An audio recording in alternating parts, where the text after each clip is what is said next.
So for those of us who just joined us, the rest of today's class is going to be a narration about Vamana avatar.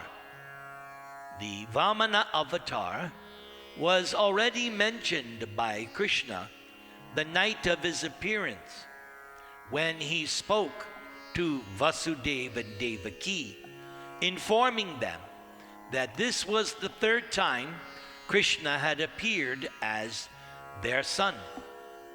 Krishna told Vasudeva and Devaki that first he appeared as Prishni Garbha, the son of Prishni and Sutapa. Then his second birth was when Vasudeva and Devaki were Aditi and Kasyapa, and they were the parents of Vamana-Dev. So that is what we're going to hear about tonight. And then the third appearance was the night of Janmashtami. And Krishna told Vasudeva and Devaki that this was the third time appearing as their son, and that after this they had achieved perfection and would enter his transcendental abode. So this narration of Vamana avatar appears in the 8th canto of Srimad Bhagavatam. Om Namo Bhagavate Vasudevaya. Om Namo Bhagavate Vasudevaya. Om Namo Bhagavate Vasudevaya. Maharaj Parikshit wanted to understand how Lord Vamana, on the plea of taking 3 paces of land from Bali Maharaj, took everything away from Bali and then arrested him. Shukadev responded to this inquiry with the following explanation. In the fight between the demons and the demigods, which took place on the shore of the ocean of milk, in order to attain the elixir of immortality, Bali was defeated, and he actually died in the fight. But by the grace of his guru, Bali regained his life. Thus, Bali engaged in the service of Shukra Acharya, his spiritual master, who had revived him. The descendants of Bhrigu, being pleased with Bali, engaged him in the Vishvajit Yagya. When this Yagya was performed, from the fire of the sacrifice came a chariot, horses, a flag, a bow, armor, and 2 quivers of arrows. Maharaj Prahlad, Bali Maharaj's grandfather, gave Bali an eternal garland of flowers, and Shukra Acharya gave Bali a conch shell. Bali Maharaj, after offering obeisances to Prahlad, the Brahmanas, and his guru Shukra Acharya, Bali then equipped himself to fight with King Indra, and thus he went to Indrapuri along with his soldiers. Blowing his conch shell, Bali attacked the outskirts of Indra's kingdom. When Indra saw Bali Maharaj's prowess, Indra went to his own guru, Brihaspati, and told him about Bali's strength, and then inquired about his duty. Brihaspati informed Indra and the demigods that because Bali had been endowed with extraordinary power by the Brahmanas, the demigods could not successfully fight with Bali at this time. Their only hope was to gain the favor of the Supreme Personality of Godhead. Indeed, there was no alternative. Under the circumstances, Brihaspati advised the demigods to leave the heavenly planets and keep themselves somewhere invisible. The demigods followed Brihaspati's orders, and Bali Maharaj, along with his associates, gained the entire kingdom of Indra. Meanwhile, the descendants of Bhrigu Muni, being very affectionate to their disciple, Bali Maharaj, engaged Bali in performing 100 Ashvamedha horse sacrifices. And in this way, Bali enjoyed the opulences of the heavenly planets. Hare Krishna, Krishna Krishna, Hare Hare, Hare Rama, Rama Rama, Hare Hare. Since the demigods were now not visible in the heavenly kingdom, their mother Aditi was very much aggrieved because of separation from her sons. One day, after many years, the great sage Kashyapa emerged from a trance of meditation and returned to his ashram.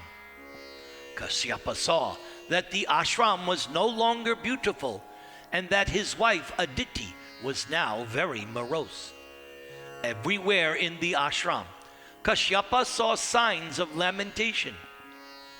The great sage therefore inquired from his wife about the well-being of the ashram and asked her why she looked so morose. So after Aditi informed Kashyapa Muni about the ashram's well-being, Aditi told Kashyapa that she was now lamenting the absence of her sons. Aditi requested Kashyapa to tell her how her sons could return and reoccupy their positions in heaven. Aditi simply wanted all good fortune for her sons. Moved by Aditi's request, Kashyapa Muni instructed Aditi in the philosophy of self-realization, the difference between matter and spirit, and how to be unaffected by material loss. By the way, we already studied that subject matter. Whatever Kashyapa was telling Aditi, we already studied that subject matter when last year we had our Bhagavad Gita sessions. But Kashyapa saw that Aditi was not satisfied, even after he had given his instructions. So Kashyapa advised Aditi to worship Lord Janardana. Kashyapa assured Aditi that only Lord Vasudeva could satisfy her and fulfill all her desires. When Aditi then expressed her desire to worship Vasudeva, Prajapati Kashyapa told Aditi about a process of worship known as Payovrata, which is executed in 12 days. In this vrata, one does not consume anything but milk. Lord Brahma had previously instructed Kashyapa how to satisfy Lord Krishna by this process, and thus Kashyapa advised his wife to observe this Payovrata and its regulative principles. After Aditi performed the Payovrata ceremony for 12 continuous days, Lord Vishnu himself, who was certainly pleased with Aditi, appeared before her with 4 hands dressed in yellow garments. As soon as Aditi saw the Supreme Personality of Godhead present before her, Aditi immediately got up and with great ecstatic love for the Lord, fell to the ground to offer respectful obeisances. Aditi's throat became choked up because of ecstatic feelings, and the entire body of Aditi trembled with devotion. Although Aditi wanted to offer suitable prayers to the Lord, she could not do anything, and thus Aditi remained silent for some time. Then, feeling solace, Aditi offered her prayers while observing the beauty of the Lord. The Supreme Personality of Godhead, the Supersoul of all living entities, was very pleased with Aditi, and so the Lord agreed to become her son, incarnating as a full plenary expansion.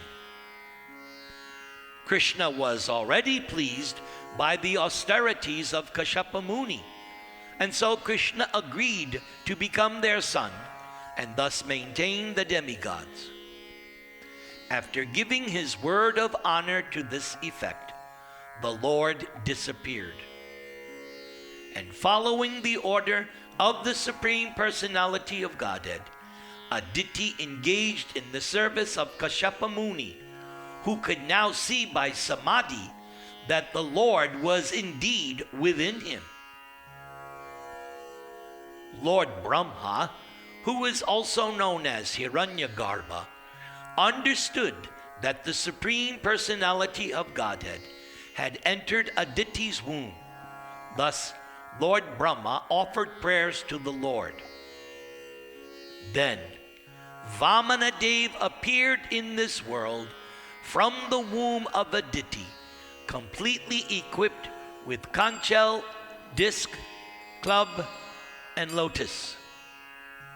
So if there's any doubt about Vamana, this last sentence settles it once and for all. First, we read that the Lord appeared to Aditi and agreed to take birth as her son. So now this Vamana has appeared, and look how he appears, just like Krishna appeared on the night of Janmashtami. Krishna did not appear as a human child. No, Krishna first appeared as Narayan. So in the same way, here is the appearance of Vamana, and he is appearing like Narayan. So this tells you clearly that Vamana is an incarnation of Krishna. Let us continue. Vamana's bodily hue was blackish, and he was dressed in yellow garments.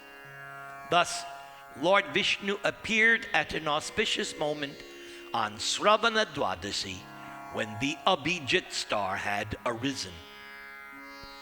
At that time, in all the three worlds, including the higher planetary systems, outer space, and this earth, all the demigods, cows, Brahmins, and even the seasons were happy because of the appearance of Lord Vamana. Therefore, this auspicious day is called Vijaya. So that is Friday, Vamana Dwadashi. And so now we know another name, Vijaya. When the Supreme Personality of Godhead, who has a Sachidananda body, appeared as the son of Kashyapa and Aditi, both of his parents were very astonished. And after his appearance, the four-armed Lord assumed the form of a dwarf, thus the name Vamana. So like Krishna, first he appears as Narayan with four arms, and like Krishna, who first appeared as Narayan and then changed himself to look like an ordinary human baby, in the same way, the Lord first appeared as Narayan and then changed his form to look like a dwarf Brahmana. All the great sages expressed their jubilation, and with Kashyapa Muni before them, they performed the birthday ceremony of Lord Vamana.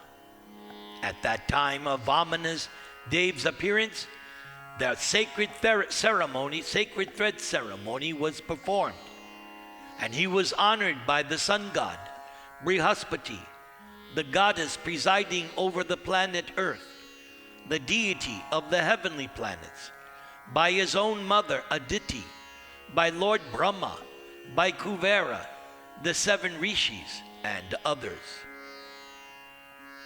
Lord Vamana then visited the sacrificial arena on the northern side of the Narmada River at the field known as Bhrigu Kachcha, where Brahmanas of the Bhrigu dynasty were performing yagyas.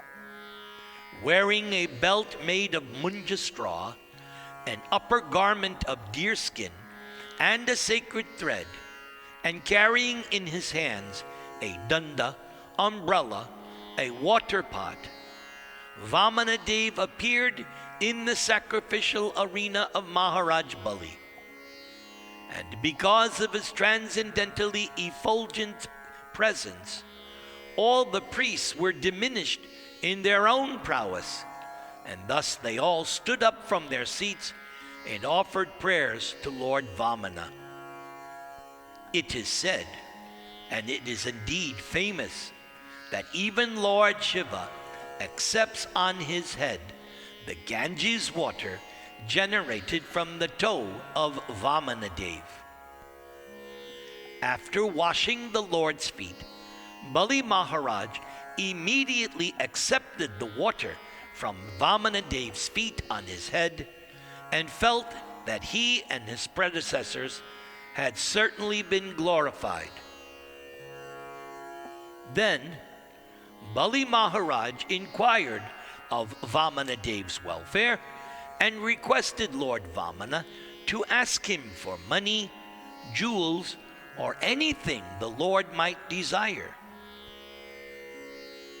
When Bali Maharaj, thinking Vamana-dev to be the son of a Brahmana, told Vamana-dev to ask for anything he liked, Lord Vamana then praised Hiranyakashipu and Hiranyaksha for their heroic activities. So, Hiranyakashipu and Hiranyaksha were Bali Maharaj's forefathers, because it was already mentioned that Bali is the grandson of Prahlad. Prahlad is the son of Hiranyakashipu, and Hiranyaksha is the brother of Hiranyakashipu. So it is only intelligent on the path of Vamana to glorify Bali. After thus praising the family in which Bali Maharaj had been born, Vamana-dev begged the king for 3 paces of land. Bali Maharaj agreed to give this land in charity, since this was very insignificant. But Shukra Acharya, who could understand that Vamana-dev was indeed Vishnu himself, the friend of the demigods, Shukracharya forbade Bali Maharaj to give these 3 steps of land. Shukracharya thus advised Bali to now withdraw his promise. Shukracharya explained that in subduing others, in joking, in responding to danger, in acting for the welfare of others, and so on, one could refuse to fulfill one's promise, and there would be no fault. By this philosophy, Shukra Acharya tried to dissuade Bali Maharaj from giving any land to Lord Vamana. So, after hearing the instructive advice of Shukra Acharya, Bali Maharaj became contemplative. Because it is the duty of a householder to maintain the principles of religion, economic development, and sense gratification, Bali Maharaj thought it improper to withdraw his promise to this wonderful brahmachari Vamana-dev. To lie or fail to honor a promise given to a brahmachari is never proper, for lying is the most sinful activity.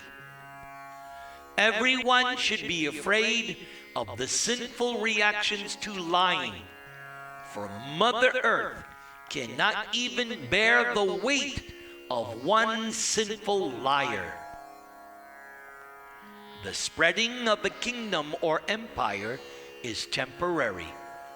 If there is no benefit for the general public, such expansion has no value. Previously, all the great kings and emperors expanded their kingdoms with a regard for the welfare of the people in general. Indeed, while engaged in such activities for the benefit of the general public, eminent men sometimes even sacrificed their very lives. And so it is said that one who is glorious in one's activities is always living and never dies. Therefore, fame should be the aim of life. And even if one becomes poverty-stricken for the sake of a good reputation, that is not a loss. Bali Maharaj thought that even if this young brahmachari, Vamana-dev, were indeed in fact Lord Vishnu, if the Lord accepted his charity and then decided again to arrest him, still Bali Maharaj would not envy the Lord. Thus, considering all these points, Bali Maharaj finally gave charity, everything he possessed, to Lord Vamana. Lord Vamana then immediately extended himself into a universal body.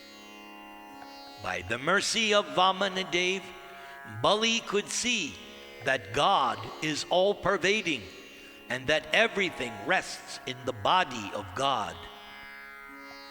Bali Maharaj could see Lord Vamana as the supreme Vishnu, wearing a helmet, yellow garments, the mark of Srivatsa. There it is again. So if anybody has any doubt that Lord Vamana is an incarnation of Krishna, this sentence right here, the mark of Srivatsa, that is only found on the body of Krishna and Narayan, nobody else. Vamana was also wearing the Kaustubha jewel, a flower garland, and various ornaments decorating his entire body. Vamana-dev gradually covered the entire surface of the whole earth, and by extending his body, Lord Vamana covered the entire sky. With his hands, Vamana-dev covered all directions, and with his second footstep only, Lord Vamana covered the entire upper planetary system. However, there was no vacant place left where Vamana-dev could take his third footstep. For with the second step, Vamana reached the topmost planet of the universe, which is known as Brahmaloka, the abode of Lord Brahma, which Lord Vamana diminished in beauty by the effulgence of his toenails. Thus, Lord Brahma, accompanied by great sages like Marichi and the predominating deities of all the higher planets, offered humble prayers and worship to the Lord. They washed Vamana-dev's feet and worshiped Lord Vamana with all paraphernalia.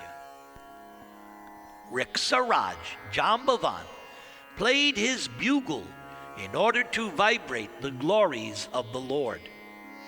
So this is interesting. This Jambavan appears in 3 different Leelas. So here's Jambavan appearing in Vamana Leela, and Jambavan also appears in the Rama Leela, and Jambavan also appears in Krishna Leela. So it is very interesting.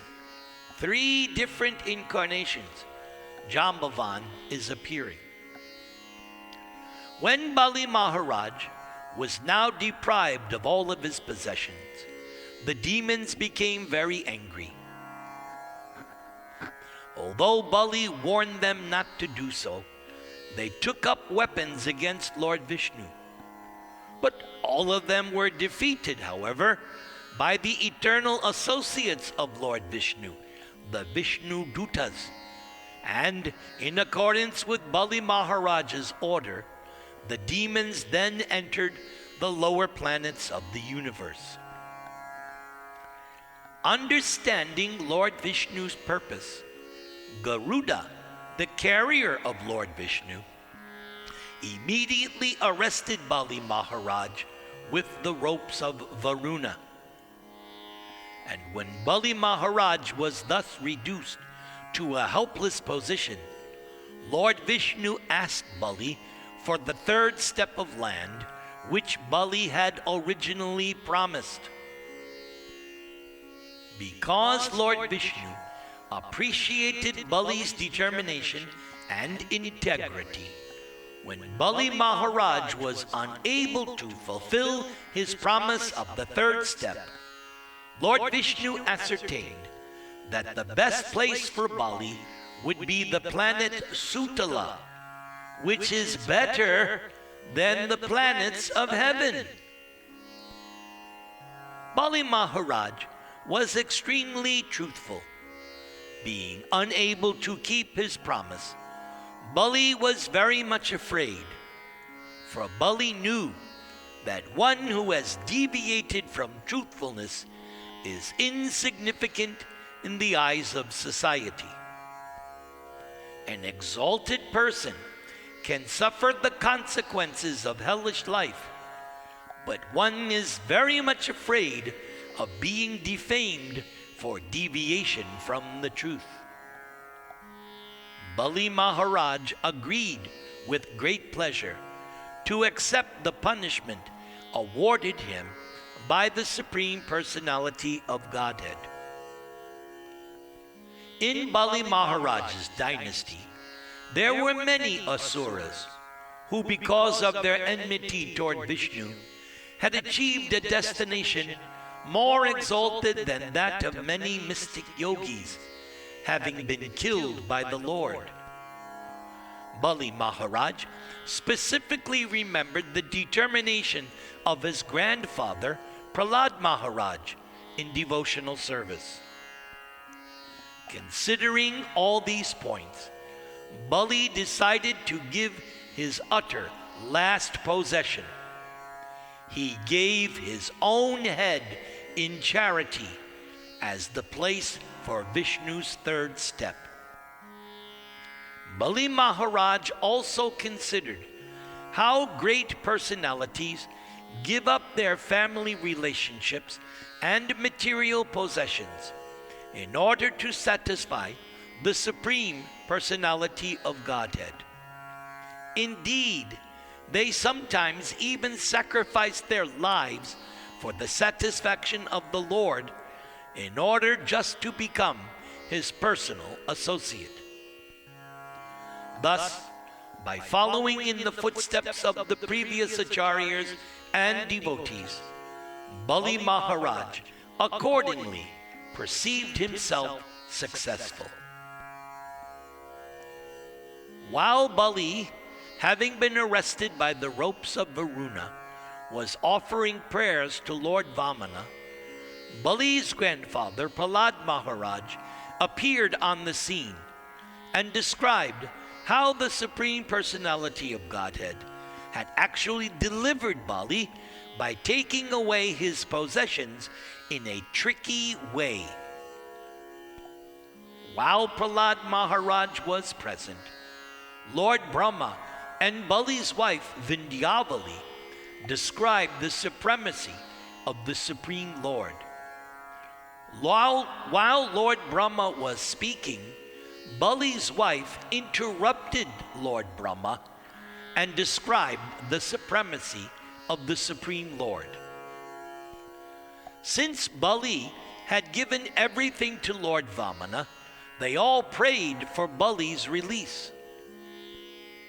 Vamana then described how a non-devotee's possession of wealth is a danger, whereas a devotee's opulence is a benediction from the Lord himself. Now, being pleased with Bali, the Supreme Lord Vamana offered his own disc to protect Bali Maharaj and promised to remain with him.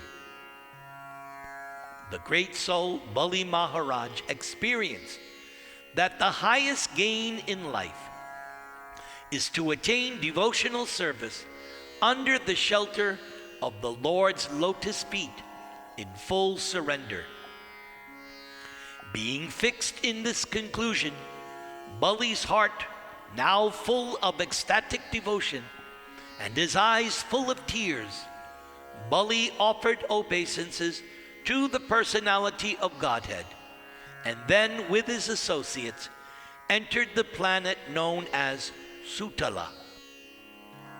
Thus, the Supreme Personality of Godhead satisfied the desire of Aditi and reinstalled Lord Indra as King of Heaven. Prahlad Maharaj, being aware of Bali's release from arrest, then described the transcendental pastimes of the Supreme Personality of Godhead in this material world. Prahlad Maharaj praised the Supreme Lord for creating the material world, praised the Lord for being equal to everyone, and praised the Lord for being extremely liberal with the devotees. Thus the Lord is just like a desire tree. Indeed, Prahlad Maharaj said that Krishna is kind not only to his devotees, but Krishna is also kind to the demons.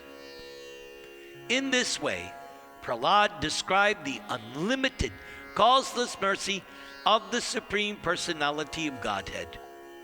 Then, with folded hands, Prahlad offered respectful obeisances unto Vamana-dev, and after circumambulating the Lord, Prahlad also entered the planet of Sutala in accordance with the order of Lord Vamana.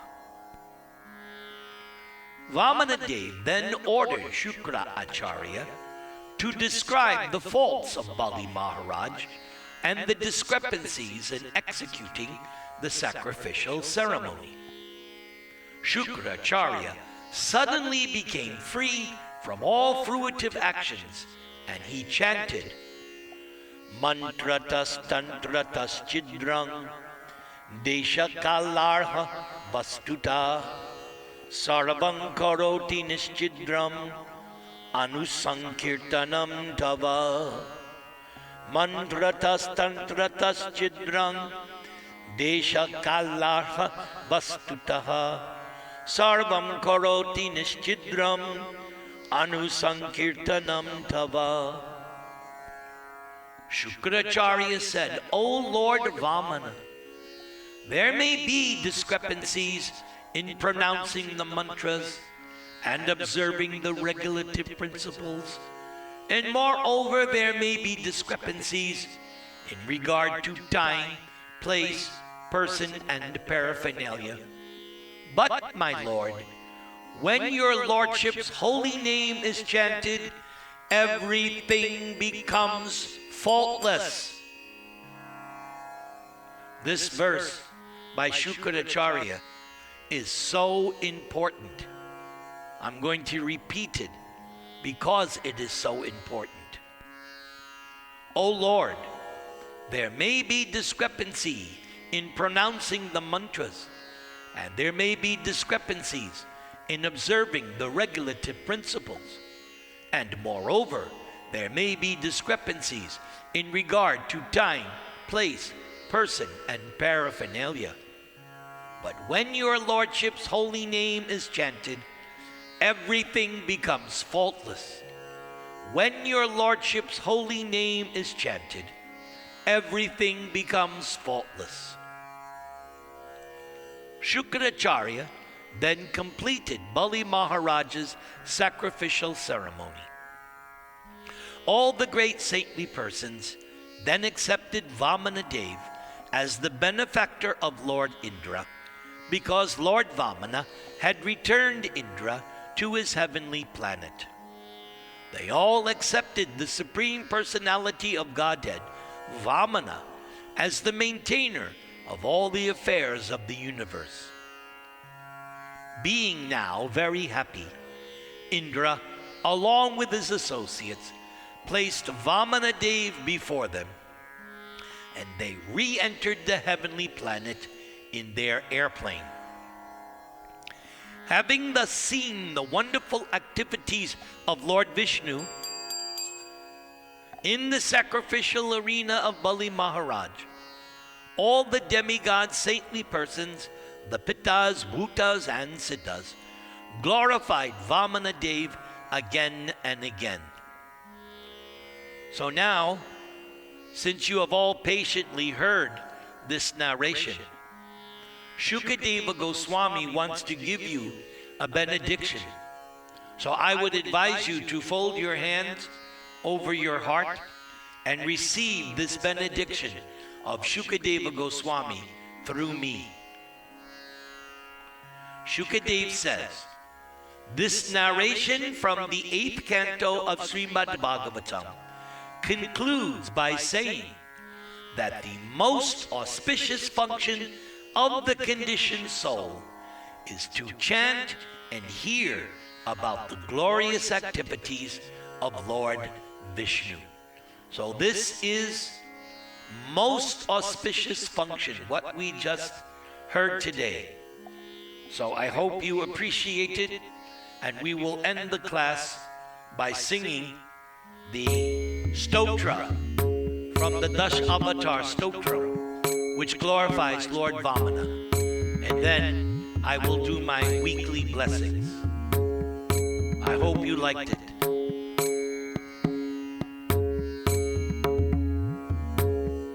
Chalayasi Vikramane Adbhuta Vamana Padanakanira Janita Janapavana Chalayasi Vikramane Balim Adbhuta Vamana Padanakanira Janita Janapavana Chalayasi Vikramane Balim Adbhuta Vamana Padanakanira Janita Janapavana Keshavadrita Vamana Rupa Jaya Jaya Deva Hari Jaya Jaya Deva Hari Jaya Jaya Deva Hari. So Lord Vamana has different names. I'm going to chant each one. Keshavadrita Trivikrama Rupa. We took 3 steps. Jaya Jagadisha Hare Jaya Jagadisha Hare Jaya Jagadisha Hare. 3rd name, Keshavadrita Urukrama Rupa. Urukram, one who takes a giant step.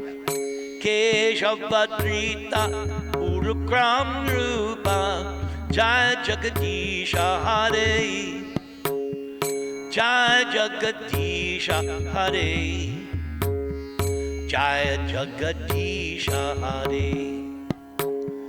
Keshavadrita Vamana Rupa Jaya Jagadisha Hare Jaya Jagadisha Hare Jaya Jagadisha Hare Jaya Jagadish Jaya Jagadish Jaya Jagadisha Hare Hare Jaya Jagadisha Hare.